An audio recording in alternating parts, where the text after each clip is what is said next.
Hey guys, so in my last video we talked about tips to improve your fungicide efficacy. And there were a couple other tips that I wanted to add in, and these two tips really relate to any type of pesticide application. The first issue is nozzle tip wear. If you've been using your nozzles for a long time, then eventually those tips are going to wear out and the center of that hole is not going to be circular anymore. It's going to be irregular, and that's going to give you different droplet sizes. So one way to test this is something called the hang time test. And with the hang time test, you basically take your equipment, make sure it's up to pressure, and then you want to squeeze that trigger and release it and watch those spray droplets in the air.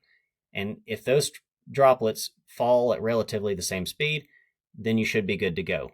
But if you see some droplets that are falling out faster than others, then there's variability in the droplet size. And if you see that, in that case, you want to just change out those nozzle tips. They're very cheap, but it's going to make a big difference in your overall coverage.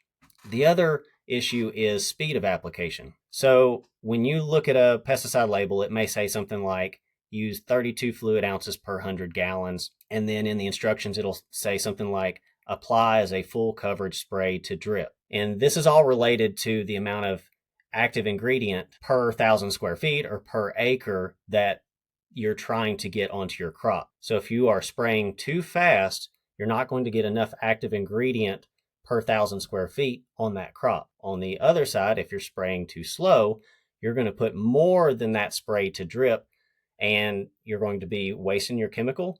And it also could open you to resistance from the pathogen or the pest. So just a couple other items to think about. If you haven't seen my fungicide video, check it out, because all of these issues really matter when you're thinking about getting a good effective spray coverage.